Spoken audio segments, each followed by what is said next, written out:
नमस्कार दोस्तों, स्वागत है फिर से एक नई वीडियो में।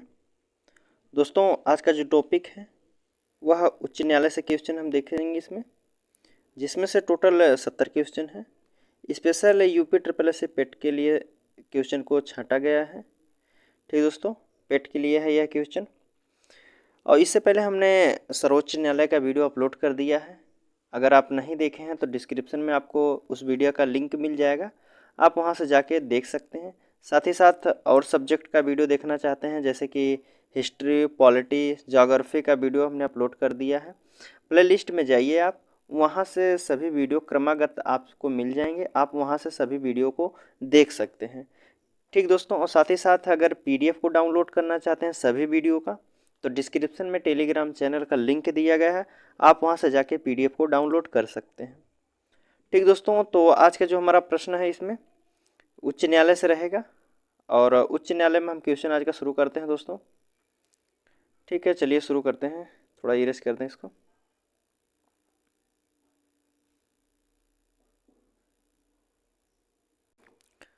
आज का पहला प्रश्न है कि भारत में कुल कितने उच्च न्यायालय हैं। भारत में कुल कितने उच्च न्यायालय हैं। ऑप्शन आपके सामने 18 है, 21, 25 या फिर 28। तो भारत में टोटल हाई कोर्ट की संख्या जो है 25 है। ऑप्शन सी हमारा सही होगा। अगला प्रश्न है कि देश में 25 उच्च न्यायालयों में से न्यायाधीशों की कुल स्वीकृति संख्या कितनी होती है। कुल स्वीकृति संख्या कितनी होती है, तो यह 1079 होते हैं। कितना, 1079। ठीक, अगला प्रश्न है, इसमें पूछ रहा है भारत के किस उच्च न्यायालय में न्यायाधीशों की संख्या सबसे कम है। कहाँ के हाई कोर्ट में सबसे कम न्यायाधीश हैं, तो यह है सिक्किम के हैं। कहाँ के, सिक्किम के। इसमें जो न्यायाधीश हैं 3 न्यायाधीश हैं। कितने हैं, 3 जज रहते हैं सिक्किम के हाई कोर्ट में। अगला प्रश्न इसमें पूछा है भारत के किस उच्च न्यायालय में जो है न्यायाधीशों की संख्या सबसे अधिक है। सबसे कम जो है सिक्किम की है, और सबसे अधिक किस हाई कोर्ट में है, यह इलाहाबाद हाई कोर्ट। कहाँ है, इलाहाबाद हाई कोर्ट में। इसमें टोटल 95 जज बैठते हैं।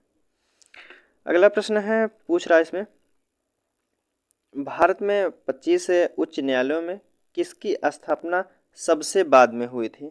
किस न्यायालय की स्थापना सबसे बाद में हुई है, तो यह आंध्र प्रदेश न्यायालय की जो स्थापना हुई है यह सबसे लास्ट में हुई है। और कब हुई है, तो ये 2019 में हुई है। अभी कब हुई थी, 2019 में जो आंध्र प्रदेश के हाई कोर्ट की स्थापना हुई। आगे प्रश्न की बात करें तो अगला प्रश्न इसमें पूछा है कि बम्बई उच्च न्यायालय, कलकत्ता उच्च न्यायालय तथा मद्रास उच्च न्यायालय की स्थापना एक साथ हुई थी। ठीक, और इस उच्च न्यायालयों की स्थापना किस वर्ष हुई थी। बम्बई, कलकत्ता, मद्रास, तीनों जो हाई कोर्ट हैं एक ही साथ स्थापना हुई थी। कब हुई थी, तो यह हुआ था, तीनों लोग की जो स्थापना हुई थी 1862 ईस्वी में हुआ था। अगले प्रश्न की बात करें तो 7 नंबर का प्रश्न है कि किस उच्च न्यायालय के सर्वाधिक अस्थायी या अस्थायी खंडपीठ हैं। किस हाई कोर्ट के अस्थायी या अस्थायी खंडपीठ हैं, तो यह होंगे दोस्तों किसके हैं, ज़्यादातर गुवाहाटी के हैं। किसके हैं, गुवाहाटी के। आगे बात करें तो अगला प्रश्न है भारत के किस संघ शक्ति क्षेत्र जो है अपना न्यायालय, उच्च न्यायालय है उसके पास। कौन सा केंद्र शासित प्रदेश है उसके पास उच्च न्यायालय हाई कोर्ट है। लक्षद्वीप के पास है, चंडीगढ़, दिल्ली या पांडुचेरी। तो यह होगा दिल्ली। दिल्ली के पास अपना खुद हाई कोर्ट है। और दिल्ली के साथ साथ केंद्र शासित प्रदेश की बात करें तो जम्मू कश्मीर में है। जम्मू कश्मीर के श्रीनगर में है हाई कोर्ट।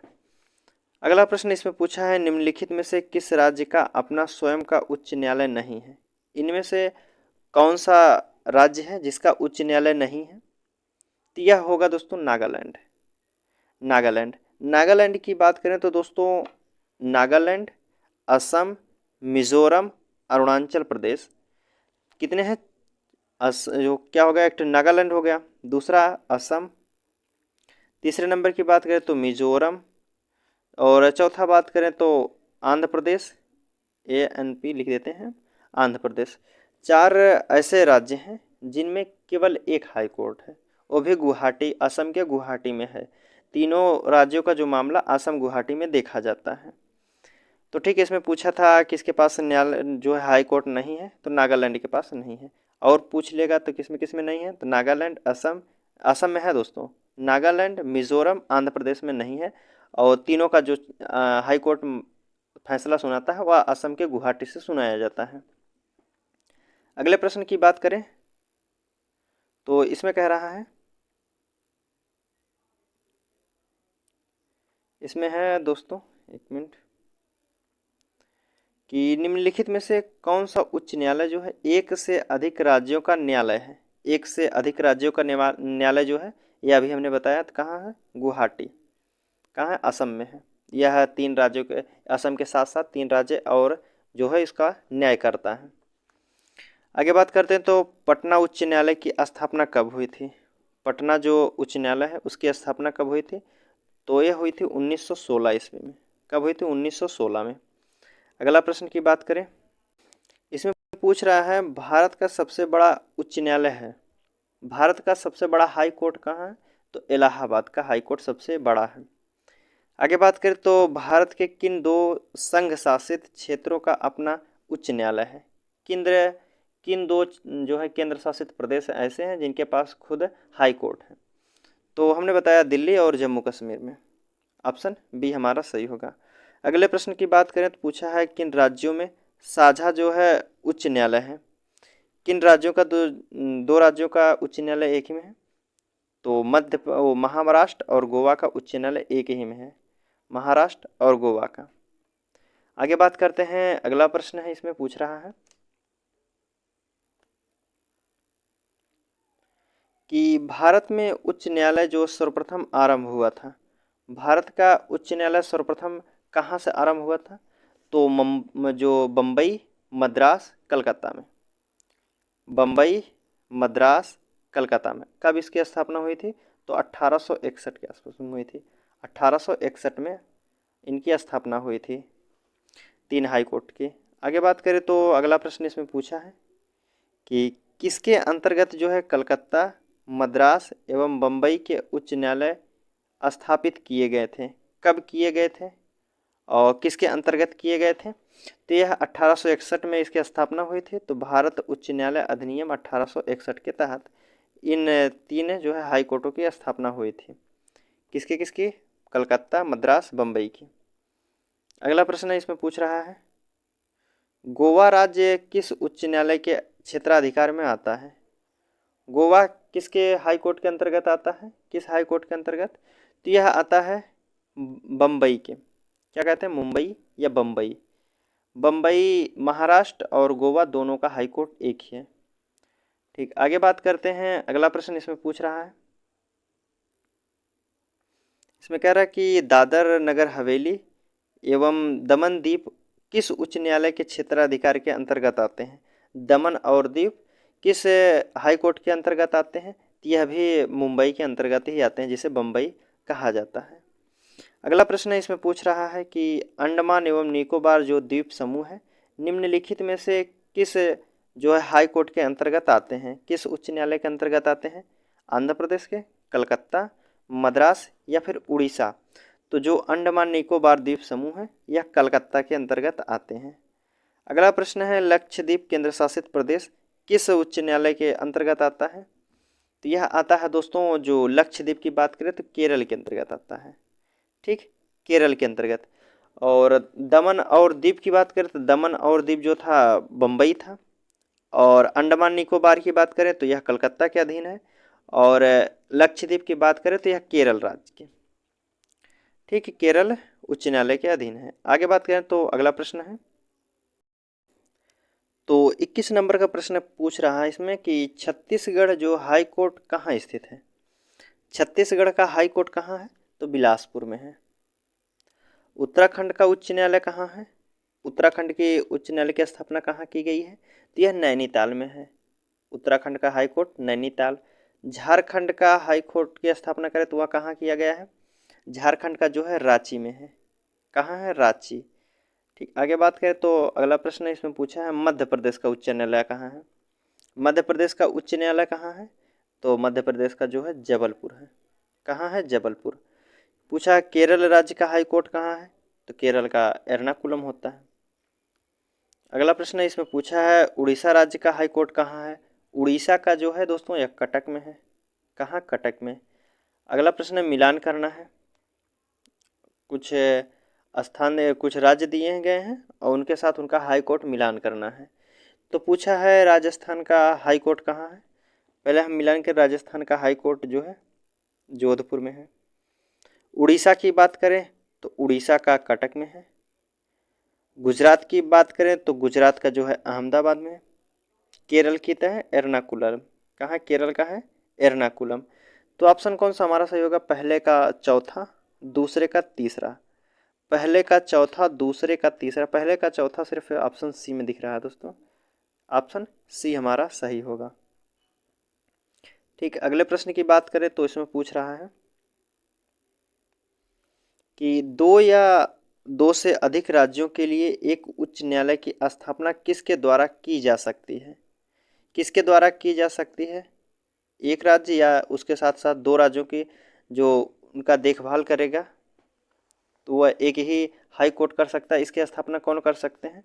संसद द्वारा पारित एक कानून द्वारा, या फिर भारत के उच्चतम न्यायालय के एक आदेश द्वारा, या फिर भारत के राष्ट्रपति के एक आदेश द्वारा, या फिर भारत संविधान के एक संशोधन द्वारा। तो यह कहा जा सकता है दोस्तों संसद द्वारा पारित एक कानून में कहा जा सकता है कि हाई कोर्ट जो जैसे कि बम्बई का हाई कोर्ट है वह दमन और दीव के मामले को विवाद को जो है सुलझाएगा। तो ऐसे मामलों को जैसे कह दिया जाए कि एक राज्य के दो दो राज्यों का देखा जाएगा वहाँ से मामला, तो यह संसद द्वारा एक कानून पारित करना पड़ेगा। आगे बात करते हैं, अगला प्रश्न इसमें पूछ रहा है उच्च न्यायालय के क्षेत्राधिकार को घटाने या बढ़ाने का अधिकार किसके पास है। हाई कोर्ट के जो क्षेत्र को घटाना या फिर बढ़ाना, ये किसके अधिकार के अंतर्गत आता है? यह संसद के अंतर्गत आता है। किसके? संसद के। अगला है कि उच्च न्यायालय के न्यायाधीशों की नियुक्ति कौन करता है। हाई कोर्ट के जजों की नियुक्ति कौन करते हैं? तो यह राष्ट्रपति करते हैं। ऑप्शन ए हमारा सही होगा। अगले प्रश्न की बात करें तो इसमें पूछ रहा है उच्च न्यायालय के न्यायाधीशों की नियुक्ति के लिए राष्ट्रपति निम्न में से किसका परामर्श ले सकते हैं। किससे परामर्श, किससे सलाह ले सकते हैं?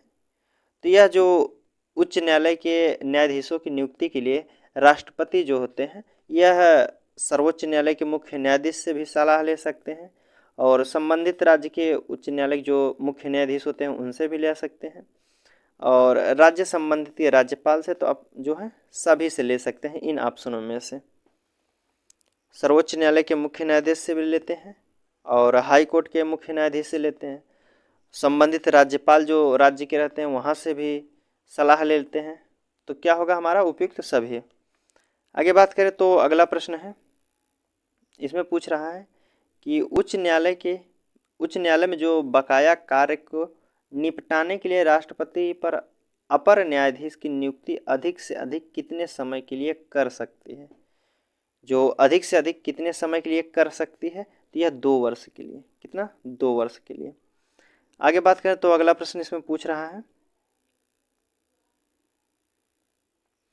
33 नंबर का प्रश्न है कि उच्च न्यायालय में न्यायाधीशों के पद पर नियुक्त होने के लिए क्या अर्हता होनी चाहिए।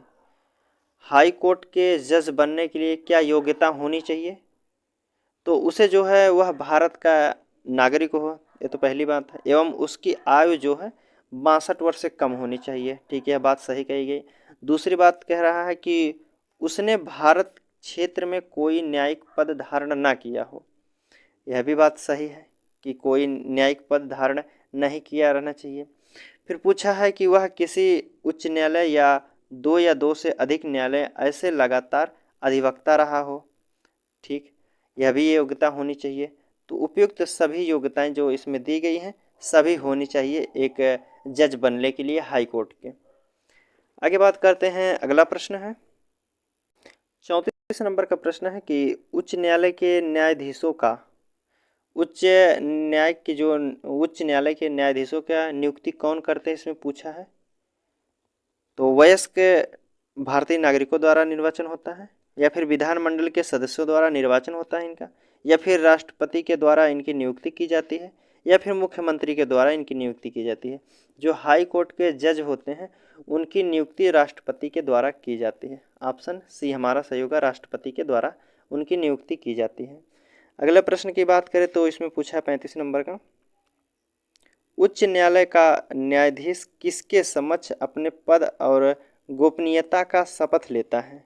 जो हाई कोर्ट के न्यायाधीश होते हैं वह किसके समक्ष अपने पद या गोपनीयता का शपथ लेते हैं, तो यह लेते हैं दोस्तों राज्यपाल के शपथ। किसके? राज्यपाल में। आगे बात करते हैं, अगला प्रश्न इसमें पूछ रहा है, उच्च न्यायालय का न्यायाधीश अपना त्याग पत्र किसको देता है। जो हाई कोर्ट के जज होते हैं अपना त्याग पत्र किसको देते हैं, तो यह राष्ट्रपति को देते हैं। किसको? राष्ट्रपति को। अगला प्रश्न इसमें पूछ रहा है कि उच्च न्यायालय के न्यायाधीशों के आचरण पर बहस कहाँ की जा सकती है। जो हाई कोर्ट के जज होते हैं उनके आचरण पर बहस कहाँ की जा सकती है, संसद में, विधानसभा में या फिर लोकसभा में, या इनमें से कोई नहीं। तो इसका सही आंसर जो होगा उनके आचरण पर बहस नहीं की जाती है। ऑप्शन डी हमारा सही होगा कि उनके आचरण पर बहस नहीं की जा सकती, डी ही हमारा सही होगा। अगला प्रश्न है इसमें पूछ रहा है कि किसी न्यायाधीश को एक उच्च न्यायालय से दूसरे न्यायालय में जो स्थानांतरित करने का अधिकार किसको दिया गया है।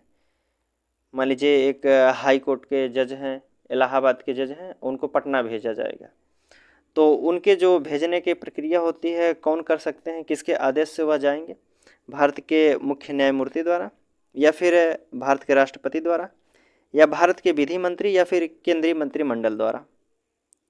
तो वह जो जाते हैं भारत के राष्ट्रपति द्वारा उनको स्थानांतरण किया जाता है, एक कोर्ट से दूसरे कोर्ट में भेज दिया जाता है, राष्ट्रपति के आदेश थे।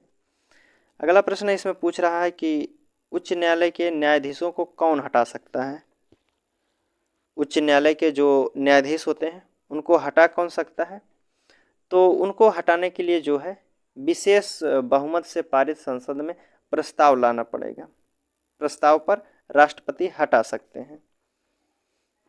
आगे बात करते हैं, अगला प्रश्न इसमें पूछा है, कह रहा कि उच्च न्यायालय के न्यायाधीशों को उसके पद के लिए केवल किन प्रमाणित आधारों पर हटाया जा सकता है। किन कारणों से हटाया जा सकता है, कदाचार से या असमर्थता के या उपयुक्त में से दोनों या इनमें से कोई नहीं। तो सेम प्रक्रिया हाई कोर्ट सुप्रीम कोर्ट दोनों की है हटाने के लिए। तो ऑप्शन क्या होगा, ऑप्शन बी उपयुक्त दोनों में। अगला प्रश्न इसमें पूछा है, उच्च न्यायालय के न्यायाधीशों की सेवानिवृत्ति की अधिकतम उम्र कितनी होनी चाहिए। कितनी निर्धारित की गई है सीमा, जो आयु की सीमा है हाई कोर्ट के जज की, यह 62 वर्ष है। और वही सुप्रीम कोर्ट की बात करें तो 65 वर्ष है। ठीक दोस्तों, सुप्रीम कोर्ट की 65 वर्ष और हाई कोर्ट की 62 वर्ष है। अगला प्रश्न इसमें पूछ रहा है कि उच्च न्यायालय के मुख्य न्यायाधीश तथा अन्य न्यायाधीश जो होते हैं उनका प्रतिमाह कितना वेतन उनको मिलता है। तो जो मुख्य न्यायाधीश होते हैं उनको 2,50,000 मिलता है, बाकी उनके साथ जो न्यायाधीश होते हैं उनको 2,25,000 मिलता है। ऑप्शन डी हमारा सही होगा।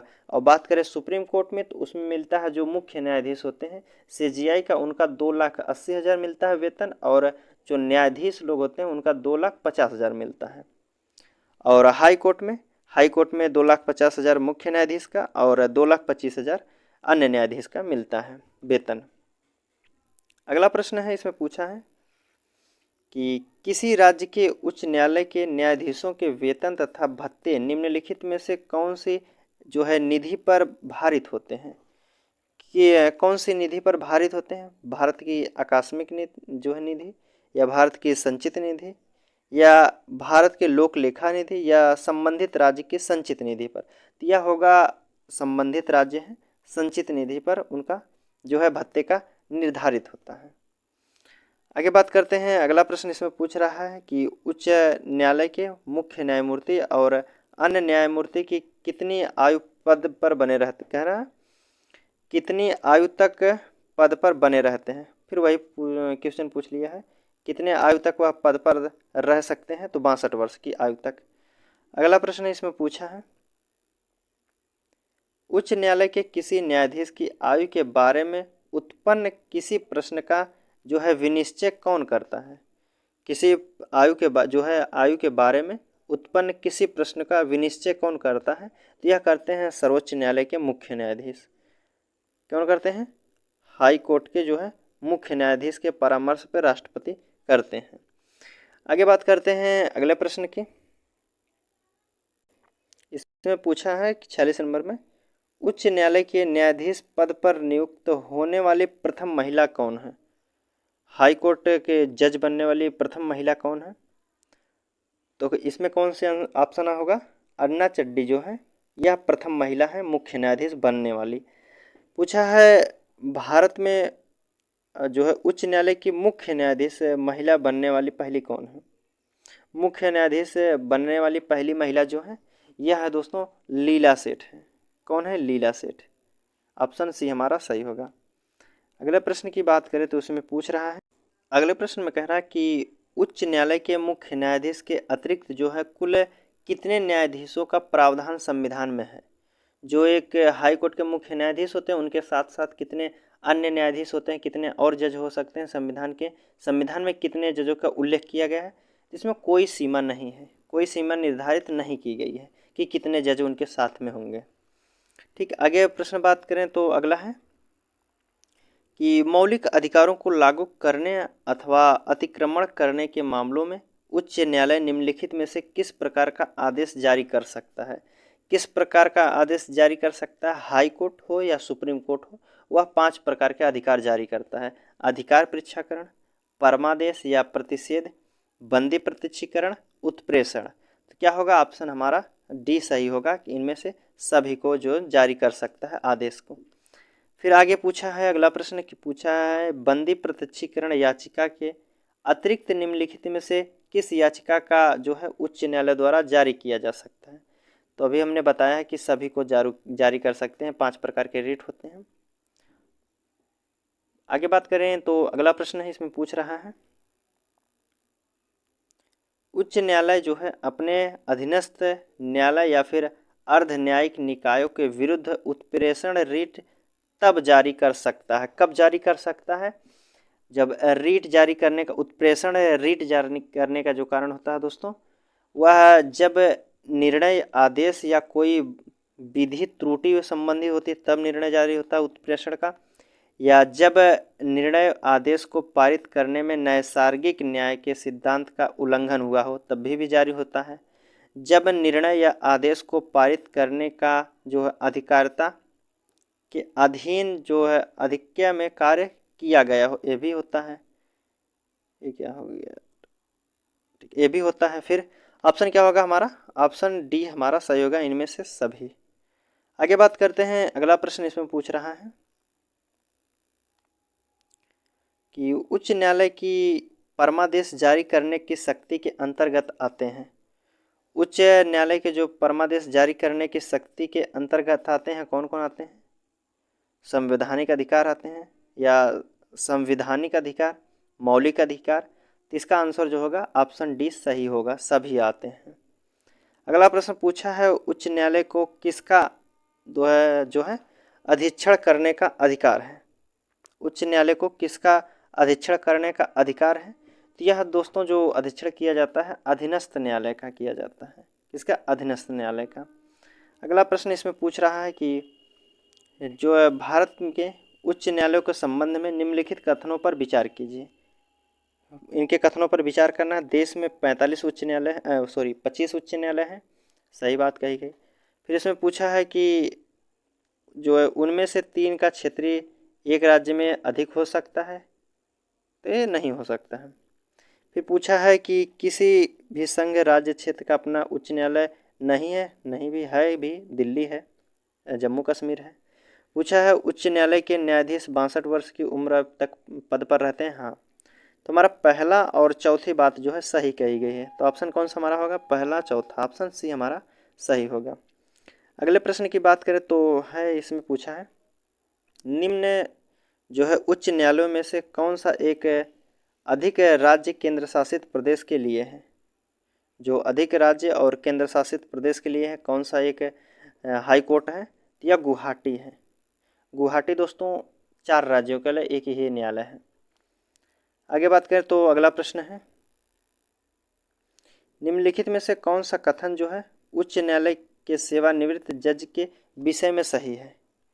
सेवानिवृत्त जज के विषय में सही बातें कही गई हैं कौन सी? वह सर्वोच्च न्यायालय में वकालत कर सकता है। हाँ, यह सर्वोच्च न्यायालय में वकालत कर सकता है। हाई कोर्ट का जज जो है सुप्रीम कोर्ट में वकालत कर सकता है। तो ऑप्शन हमारा पहला ही सही हो जाएगा, एक ही पूछा है, कौन सा सही होगा।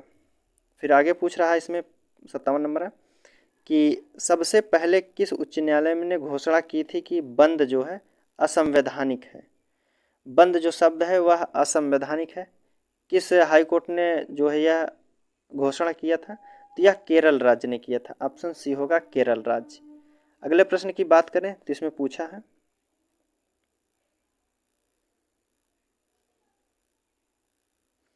इसमें कह रहा है कि मिलान करना दोस्तों। पूछा है निम्नलिखित में से कौन सुमेलित नहीं है? मिलान किया गया, सुमेलित नहीं है। कर्नाटक का जो उच्च न्यायालय है बेंगलुरु है, ठीक है, कर्नाटक का। मध्य प्रदेश का भोपाल, मध्य प्रदेश का भोपाल नहीं है दोस्तों हाई कोर्ट। मध्य प्रदेश का कहाँ है? जबलपुर में है। कहाँ है? जबलपुर, ठीक। और राजस्थान का जोधपुर सही है। केरल का एर्नाकुलम सही है। तो हमारा ऑप्शन बी हो जो होगा इसका, भोपाल नहीं, मध्य प्रदेश का भोपाल नहीं, जबलपुर में है हाई कोर्ट। अगला प्रश्न इसमें पूछ रहा है कि उच्च न्यायालय के न्यायाधीशों के वेतन में जो है कब कमी की जा सकती है? हाई कोर्ट के वेतन में जो उनका वेतन मिलता है उसमें कब कमी की जा सकती है? तो यह वित्तीय आपात में जो है उनके वेतन में कमी की जा सकती है। अगला प्रश्न इसमें पूछ रहा है कि बम्बई उच्च न्यायालय के क्षेत्राधिकार के अंतर्गत कौन से राज्य जो है संघ या केंद्र शासित प्रदेश जो आते हैं? बम्बई के साथ और कौन सा क्षेत्र आता है? तो महाराष्ट्र एक तो आता ही है, गोवा भी आएगा, दादर नगर एवं दमन दीव भी आता है। तो ऑप्शन क्या होगा हमारा? पहला, दूसरा, तीसरा सही है। आगे बात करें तो अगला प्रश्न है इसमें, इसमें कह रहा है कि एक उच्च न्यायालय का न्यायाधीश अपना त्यागपत्र संबोधित करता है, किसको अपना त्यागपत्र देता है? या राष्ट्रपति को देते हैं। अगला प्रश्न है कि भारत में चलित न्यायालय जिसे मोबाइल कोर्ट कहा जाता है, किसने शुरू किया था मोबाइल कोर्ट को? Doctor APJ Abdul Kalam. Option C हमारा सही होगा। अगला प्रश्न है कि विधि आयोग के किस अध्यक्ष ने अपनी रिपोर्ट में समर्थन किया है कि प्रत्येक उच्च न्यायालय के 1/3 न्यायाधीश दूसरे राज्य में होने चाहिए? ये कौन व्यक्ति थे जो कहे थे कि एक हाई कोर्ट के जो जज होते हैं, जो 1/3 जज दूसरे राज्य के होने चाहिए, उस राज्य के नहीं, हाई कोर्ट के। जहाँ हाई कोर्ट है वहाँ के जो जज होंगे लेकिन कम होंगे, और 1/3 जो भाग होगा वो दूसरे क्षेत्रों से आए होंगे। तो किसने कहा था इसे? तो HR खन्ना जी कहे थे, HR खन्ना। अगला प्रश्न इसमें पूछ रहा है, भारत के कितने उच्च न्यायालयों की जो है अधिकारिता में एक से अधिक राज्य संघ शामिल हैं? कितने राज्य हैं जिसमें जो एक के साथ और का न्याय करता है? एक गुवाहाटी है, दूसरा आपका बम्बई, और तीसरा कौन सा है? लक्षद्वीप किसके अंतर्गत आता है? तो लक्षद्वीप जो आता है आपका मद्रास के। तो 3 जो हाई कोर्ट है या एक के अलावा औरों का भी विवाद सुलझाते हैं। फिर अगला प्रश्न इसमें पूछा है और लास्ट प्रश्न है, कह रहा कि निम्नलिखित कथनों पर विचार कीजिए। कथन देख लेते हैं क्या क्या कहा गया। तो इसमें कह रहा भारत के उच्च न्याय के न्यायाधीशों को हटाने के लिए रीति उच्चतम न्यायालय के न्यायाधीशों को हटाने की रीत के समान होती है। बिल्कुल, हाई कोर्ट और सुप्रीम कोर्ट की जो न्यायाधीश होते हैं उनको हटाने की प्रक्रिया जो बिल्कुल समान होती है। तो फिर अगला पूछा है, और उच्च न्यायालय के जो अस्थायी न्यायाधीश अपने पद की सेवानिवृत्ति के पश्चात भारत के किसी न्यायालय में किसी पदाधिकारी के समक्ष नहीं कर सकते। हाँ, यह बात गलत कही गई है। तो हमारा कौन सा होगा? ऑप्शन ए सही होगा। ऑप्शन ए हमारा सही होगा। ठीक है दोस्तों, हमारा क्वेश्चन जो है यहीं समाप्त होता हुआ।